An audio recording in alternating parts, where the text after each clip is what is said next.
PDF के लिए Telegram join करें। डिक्टेशन स्टार्ट होगा 5 सेकंड के बाद।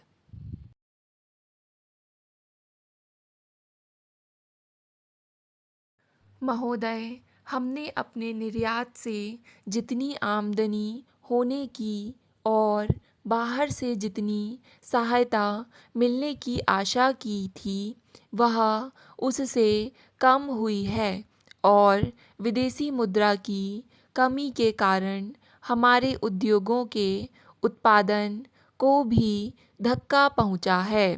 लेकिन इन सब कठिनाइयों से जो अचानक हमारे ऊपर आ पड़ी है, हमें निराश नहीं होना चाहिए।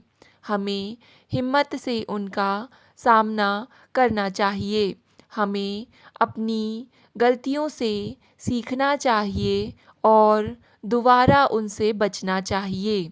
सबसे पहले हमें अपने लोगों को पेट भर अनाज देने की व्यवस्था करनी है। मैं इसको सरकार का सबसे पहला कर्तव्य मानती हूँ। देश में पैदा होने वाले और बाहर से मंगाए गए अनाज के वितरण पर हम पूरा ध्यान देंगे। मैं देश के लोगों से और राज्य की सरकारों से आशा रखती हूँ कि सब लोग हमारा गल्ला इकट्ठा करने का, बांटने का और राशन का काम ठीक ठाक चलाएंगे। हम केरल जैसे इलाकों के लिए, जहां खाने की स्थिति नाजुक है, विशेष व्यवस्था कर रहे हैं। हम इस बात की पूरी कोशिश करेंगे कि जिन इलाकों में अनाज की कमी पड़ रही है, वहाँ माताओं और बच्चों को पौष्टिक खाना दें। हमें जनता की आवश्यकता का अनाज उपलब्ध कराना ही है। इसलिए हम अनाज की कमी को पूरा करने के लिए बाहर से काफ़ी अनाज मंगाएंगे। हम संयुक्त राज्य अमेरिका के आभारी हैं, जिसने तत्परता से हमें सहायता दी है और हमारी कठिनाइयों को समझा है। लेकिन हमारी खाद्य समस्या पैदावार को बढ़ाने से ही हल हो सकती है। हमने अब किसानों को पानी, रासायनिक खाद, ज़्यादा पैदावार देने वाले बढ़िया बीज और खेती के बारे में विशेषज्ञों की सलाह देने का अच्छा कार्यक्रम बनाया है। हमें यह भी याद रखना चाहिए कि खेती में आत्मनिर्भर होने के माने न सिर्फ अपनी बढ़ती हुई जनसंख्या को खाना देने में सफलता प्राप्त करना है, बल्कि हमें निर्यात के लिए भी ज़्यादा उपज करनी है। हमें जितनी जल्दी हो सके अपने देश में अपनी आवश्यकता भर का गल्ला पैदा करने की कोशिश करनी चाहिए। हमें ऐसे तरीके खोजने चाहिए जिनसे हम अपने गांव के लोगों को उत्साहित कर सकें और उनकी सारी शक्ति को निर्माण के कामों में लगा सकें। हमें गांवों के निर्माण में नई जान डालनी है और खेत मज़दूरों की आमदनी बढ़ानी है।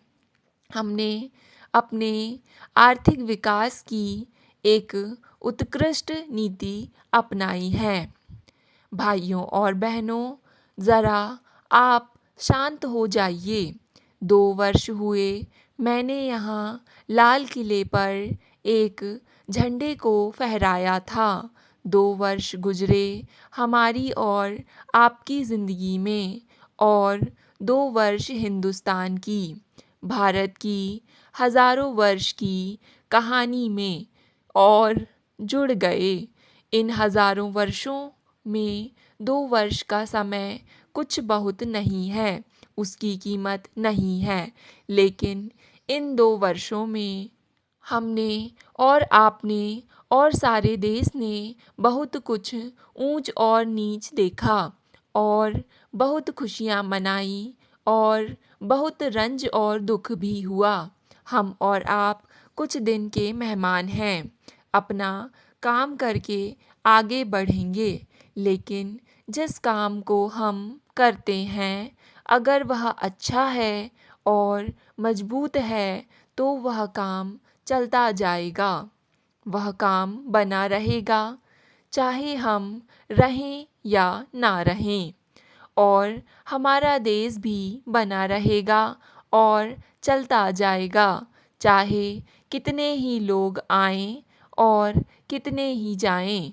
हमारे सामने बड़े बड़े प्रश्न हैं और उनमें हम बंधे हुए हैं, हमें वे दबाते हैं। ठीक है कि हम उनका सामना करें, उन्हें समझें, क्योंकि हमारा काम तब तक पूरा नहीं होता जब तक कि हम उन प्रश्नों को हल नहीं करते और हमारे देश के करोड़ों आदमियों के जीवन का ठीक ठीक निर्वाह नहीं होता।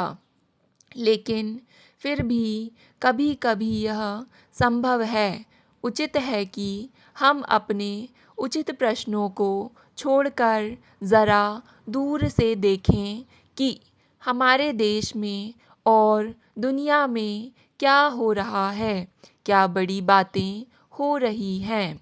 ज़रा कुछ अपनी व्यक्तिगत कष्टों को भूलकर देश को याद करें।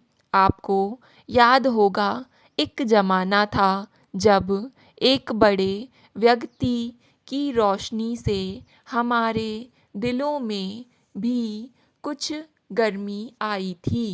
महात्मा जी का सबक सुनकर उनकी आवाज़ हमारे कानों में और दिलों में गूंजी थी और हम लोग देश में लाखों और करोड़ों की संख्या में अपनी घर की मामूली बातों को, झगड़ों को भूलकर, अपने परिवारों तक को भूलकर, अपने पैसे और संपत्तियों को भूलकर मैदान में आए थे। उस समय कोई प्रश्न नहीं उठता था अपने लाभ का, अपने पद का, अपनी नौकरी का। अगर कोई मुकाबला था तो केवल इस बात का था कि किस तरह से हम देश की सेवा में मुकाबला करें, किस तरह से हम देश को स्वतंत्रता की तरफ ले जाएं। एक स्वप्न था। महोदय शास्त्री जी का शासनकाल छोटा था, वह स्मरणीय है।